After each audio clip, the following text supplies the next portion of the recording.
Surtout si tu veux progresser en dessin, en animation, bah tu es sur la bonne chaîne. Aujourd'hui on va parler un petit peu de photo bashing. Tu connais? Bah on va voir ça ensemble si tu connais pas. Allez, générique. Shivans Film, petit dessin animé, présente.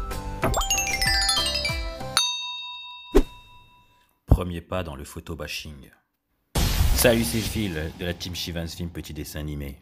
Pour rappel, je suis l'avatar du créateur de cette chaîne. Bon, en fait, pour rappel, c'est la première fois que je le dis, mais en fait, ouais, c'est censé me représenter. La version jeune et dynamique de moi-même. Gros nez, grosse bouche, grands yeux, bah, c'est moi. Cette chaîne en 2020 comme en 2019 va vous parler de dessins animés et de dessins.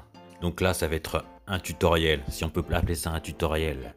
En fait, c'est plutôt une façon de voir les choses, comment moi j'évolue en dessin et comment vous pouvez essayer de suivre mes pas pour essayer aussi de progresser. En ce qui concerne l'animation, je suis bien entendu un débutant dans ce domaine. Vous pouvez voir moi-même Phil de la chaîne Shivan, un petit personnage animé grâce à l'application Flipakip, une application que vous pouvez trouver sur tablette ou même chez Android plus particulièrement.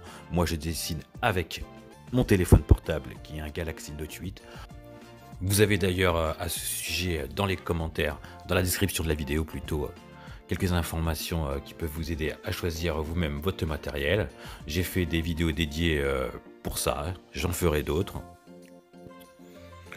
Tout au long de cette vidéo, vous pouvez retrouver parfois quelques petits commentaires que j'ai appréciés sur d'autres vidéos, quelques petites questions auxquelles je pourrais répondre ici. Donc n'hésitez pas vous-même à me poser des questions et à commenter mes vidéos, ça me fait plaisir. C'est le gagne-pain de tous les artistes. Un petit like, ça coûte pas grand-chose, un commentaire non plus, ça fait toujours plaisir. Vous avez un lien vers mon Utip et mon je sais plus quoi.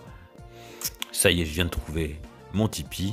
Donc ça c'est pour me financer et aussi ça vous coûte rien puisque vous pouvez simplement regarder une petite publicité, ça me rapporte quelques centimes, ça paye pas de mine, j'ai même pas de quoi m'acheter une baguette avec ça pour le moment. J'espère que ça va changer, hein.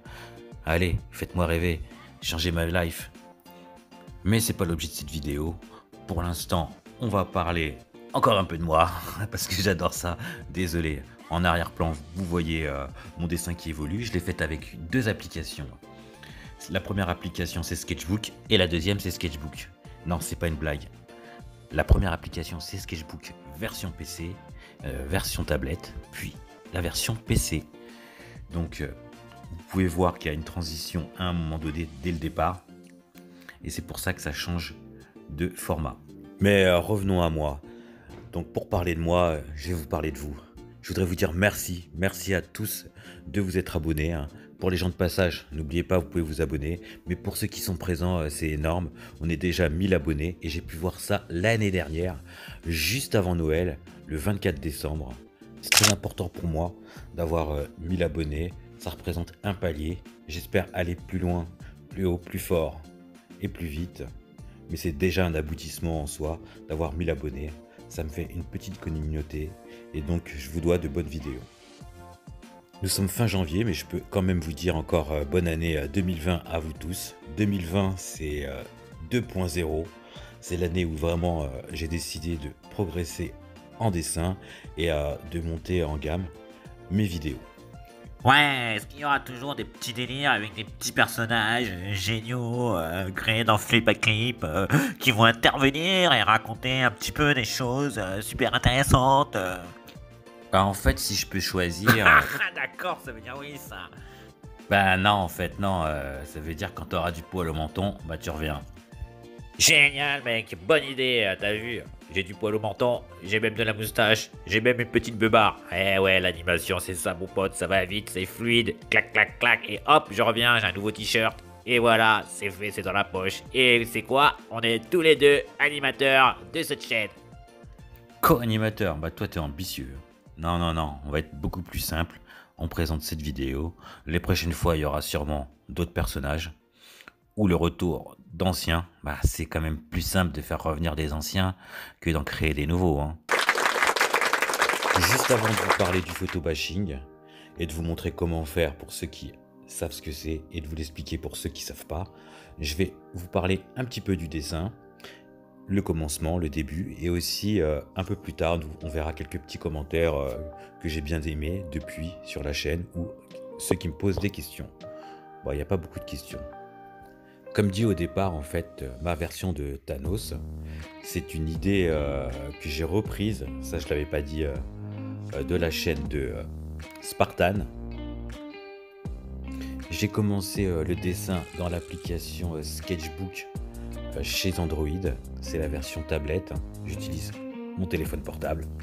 Au départ, j'étais parti dans l'idée de faire une reproduction de la copie d'écran en fait d'un film, le fameux film où on retrouve Thanos. Vous savez lequel, hein? En fait, il y en a plusieurs, Bolas. Ouais, mais bon, vous savez aussi, hein.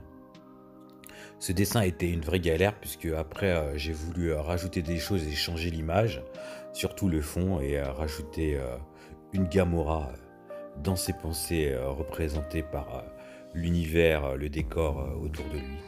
Mais ça n'a pas été une galère rien que pour ça. Non, non, non, non, non, ça a été une galère aussi pour les couleurs et pour l'ambiance en général. Après, comme j'ai rajouté un arrière-plan et que j'avais pas de repère visuel, il a fallu que je le crée. Et donc, j'ai dû prendre en compte la perspective atmosphérique. Et ça, je l'ai plutôt mal fait par rapport aux petits personnages que j'ai inclus dans le fond qui sont beaucoup trop noirs par rapport à ce qu'ils auraient dû l'être. Mais sinon, ils étaient invisibles et ça, je pouvais plus les faire disparaître. Donc, je les ai laissés. Alors, pour revenir au départ, comment j'ai réalisé ce Thanos? En fait, j'ai réalisé grâce à des masses de couleurs. En fait, c'est une technique que j'ai vue et qui me parle bien en fait, puisque c'est celle qui est utilisée par les peintres. Tant que faire se peut, j'ai essayé de mettre le dessin à côté pour pouvoir l'utiliser comme repère pour placer les éléments les plus importants comme les yeux, le menton, le nez et la bouche. Mais j'y ai été un petit peu à l'aveugle. Parfois, j'ai tracé des lignes pour essayer de recoller à la réalité, puisque en fait, toute la difficulté pour moi, ça a été de ressembler à l'original. Et j'ai eu trop, en fait, d'envie de ressembler. Et du coup, je me suis remis à plusieurs fois pour refaire le dessin. J'aurais pas dû, j'aurais dû le laisser dans l'ambiance, hein. Il n'était pas obligé d'être hyper ressemblant, puisqu'il m'appartenait. Normalement, dans la technique de peintre, en fait, on place d'abord une couleur neutre de son personnage et après, on vient obscurcir dans un premier temps les zones d'ombre et éclaircir les zones lumineuses. Donc, vous voyez bien que la lumière arrive de gauche et qu'à droite, c'est moins lumineux. J'ai donc eu l'idée dans un second temps de placer Gamora, sa fille, dans l'univers derrière lui, dans l'univers, dans le ciel. Et en fait, pour ce faire, j'ai redessiné Gamora dans le fond, en fait, sa silhouette.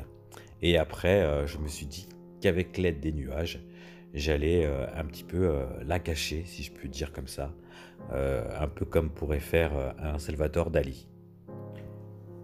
Petit arrêt sur image pour observer la lèvre. Vous voyez que la lèvre supérieure est toujours plus ombragée que la lèvre inférieure. Et ça, c'est très important à retenir quand on veut faire du dessin réaliste. Comme promis, un petit commentaire de Babidi of Ghetto qui me dit que il s'abonne même si ma vidéo est date. Effectivement, je parle pas beaucoup de flip à clip ces derniers temps. Je fais peu d'animation, mais j'essaye de upgrader mon niveau en dessin. Je me consacre à cela ces derniers temps et à l'utilisation du logiciel Sketchbook. Je vous avais promis de vous expliquer aussi comment marche Sketchbook. Il y a peu de vidéos sur YouTube en français sur cette application, donc du coup vous pouvez me voir à l'écran dessiner avec Sketchbook. Même si j'explique pas tout, on peut voir en même temps quel crayon j'utilise et comment j'opère. Sur ma meilleure vidéo 3 top appli pour créer des dessins animés sur tablette, il y a Lou Anne Bruni, je sais pas si c'est de la famille de Carla Bruni, qui me dit top, ça fait plaisir, c'est vraiment très bien, 3 petites lettres qui font énormément plaisir, donc un commentaire, des fois ça va pas plus loin et ça fait vraiment plaisir.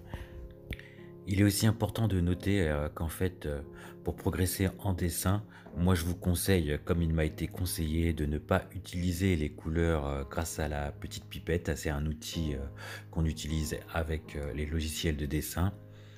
pour ceux qui dessinent comme moi en digital art, hein. C'est pas seulement des tutos qui sont destinés à ceux qui font du dessin digital, mais pour beaucoup. Donc je vous conseille vraiment d'essayer de repérer à l'œil les couleurs et de les retrouver dans le cercle chromatique, dans les morceaux de couleurs que vous voyez à l'écran, de trouver le bon, ce qui correspond.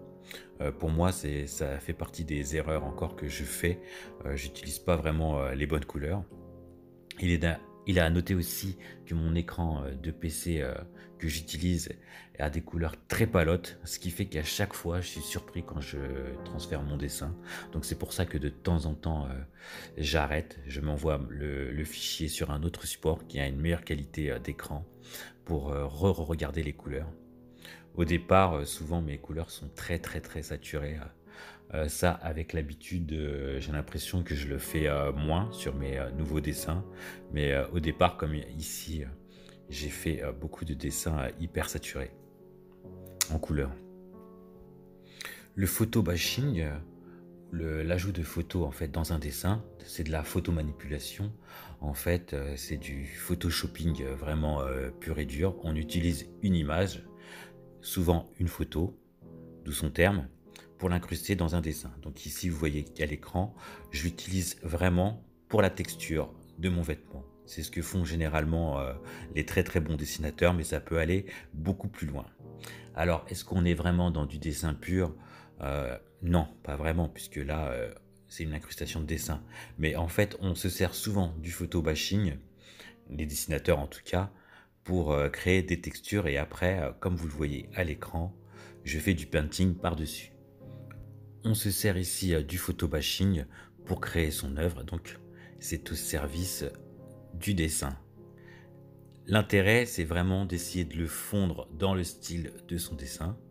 Ici, j'ai fait la même chose pour les écussons. Vraiment, c'est quelque chose que je fais très peu, donc je ne suis pas spécialiste de ce genre de choses. J'ai utilisé un dessin que j'ai copié dans Google. J'ai mis l'image, je l'ai découpé aux dimensions qu'il me fallait. J'ai répété en découpant quelques zones pour agrandir l'endroit. Mais vraiment, c'était plus pour utiliser cette technique que le réel intérêt. Parce que je ne sais pas si vraiment ça ajoute un plus. D'autant plus que c'est une image assez plate que j'ai utilisée qui ne correspond pas au relief de mon dessin. Ce qui fait qu'on dirait que son corps est un peu rectangulaire à ce niveau-là. Fait de parallélépipèdes entre le torse plat et les épaulettes très rectilignes. En ce qui concerne les épaulettes par rapport au torse, la couleur me convenait déjà mieux. Donc il fallait simplement un petit peu ajouter de ci de là des détails. Et pour ce faire, là, j'ai utilisé vraiment la pipette puisque les formes que j'avais découpées avaient des découpages, des découpes apparentes. Donc il a fallu que je lisse le tout. Donc ça représentait un travail un peu pharaonique par rapport à l'intérêt que ça représentait, je trouve. Je ne sais pas si mon dessin a gagné en qualité grâce à ces épaulettes que j'ai parfois voulu changer et enlever. Mais au final, je crois que ça colle bien à l'ensemble. Le photobashing est donc une technique qui est très utilisée par les dessinateurs qui créent faire des textures très spécifiques et très réalistes. Ça peut parler de textures d'écailles, c'est des matières souvent qui sont proposées. C'est aussi souvent utilisé pour faire des fonds, c'est-à-dire des arrière-plans, pour pas s'embêter. Et après, le dessin va essayer de fondre l'ensemble. Il faut parfois être très bon pour les déceler, puisque souvent, c'est justement l'art de pouvoir les fondre dans un dessin. Et puis quelquefois pas du tout en fait, c'est vraiment du photobashing pour créer des univers hyper réalistes. Donc là il y a très peu de dessins, il y a surtout énormément de techniques de photobashing. C'est tout un art hein, que je ne renie pas, je trouve que vraiment les gens qui font ça le font très très bien. Ce sont des gens souvent qui vont être utilisés par des studios de cinéma etc. parce que c'est vraiment un gros boulot. Cependant, je conseille à ceux qui veulent vraiment progresser en dessin de ne pas beaucoup l'utiliser dans un premier temps et de faire comme moi, hein. C'est pour ça que je vous dis, essayez de rentrer dans mes pas très modestement, parce que le principal, c'est d'abord dessiner. Le photobashing, c'est une technique autour du dessin pour faire des dessins badass, mais d'abord dessiner. Nous en avons fini avec le photobashing. Je vais vous mettre encore quelques petits commentaires, mais sans parler, c'est-à-dire visuels. À vous de les repérer dans la vidéo. Pendant que je suis en train de finir le dessin, vous voyez que je fais un arrière-plan. J'ai décidé de créer des blocs de rochers. Ça m'a beaucoup amusé. Je pense pas que ça colle réellement au dessin, puisque je les ai trop détaillés. Ils auraient dû être beaucoup plus flous, je pense, pour créer une meilleure distance entre le premier plan et le deuxième plan. C'est parfois difficile de voir ce qui cloche dans un dessin, donc c'est bien de présenter ces dessins dans des groupes. Moi, je suis dans des groupes de dessins ou à ses amis. Surtout quand on fait du photoréalisme ou des dessins de personnages, souvent tout le monde, même ceux qui savent pas dessiner, savent très bien voir ce qui cloche dans un portrait, puisque ça parle à tout le monde. La symétrie d'un visage, peut-être parfois techniquement, ils pourront pas vous dire où ça va pas, mais ils pourront vous dire il y a un truc qui va pas par là et ça me plaît pas. Et sur la colo, sur les choix des couleurs, ça peut être aussi intéressant d'avoir des avis. Comme je le dis souvent, moi parfois j'oublie, il faut inverser son image, la mettre en miroir pour de plus habituer l'œil à regarder la même chose, puisque à force de dessiner au même endroit la même chose, on perd un peu ses repères et le cerveau a tendance à plus reconnaître les erreurs. Et aussi dessiner sans zoomer, c'est aussi important d'avoir une vue globale. Faire du détail, c'est bien, mais parfois ça vient en différence avec le dessin principal, c'est-à-dire que ça colle pas trop bien. C'est un peu ce qui se passe ici. Je vais m'amuser à faire beaucoup de détails dans les rochers. Il va être très bien ce rocher, j'en suis assez fier. Par contre, ça colle pas très bien avec l'ensemble du dessin. Il aurait pu être dans un autre dessin, tout seul. C'est une vidéo assez longue, donc merci d'être encore là pour ceux qui sont là. La moyenne de visionnage sur ma chaîne est de 2 minutes 10 pour chaque vidéo. Donc c'est pas beaucoup par rapport à la taille de celle-ci par exemple, qui va être très longue. Donc dites-moi dans les commentaires si vous avez réussi à aller jusqu'au bout.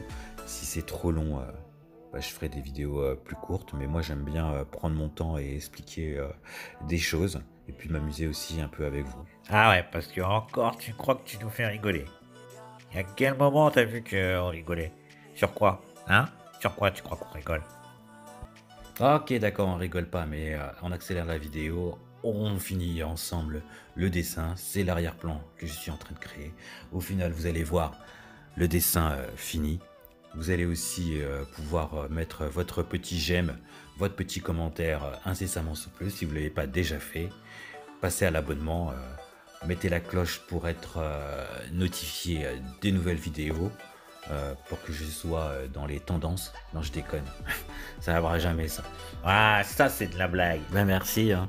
Non, mais il y croit en plus, le gars. Non, t'es pas drôle, laisse tomber, arrête tes blagues. C'est que du dessin. Et encore, là, c'est limite. Vas-y, barre-toi, finis la vidéo et puis laisse tout tranquille, regardez au moins tranquillement le reste du dessin, là. Ben, bouge ta grosse tête, t'as raté de Squeezie, ouais. T'es qu'un avatar raté. C'est tout ce que t'es, pas plus, ni moins. Moins c'est toi. Allez, cadeau, hein. 2 petites minutes de dessin sans moi, on se retrouve à la fin pour les adieux. Bah non, ça va être un au revoir.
promis, je reviens tout doucement.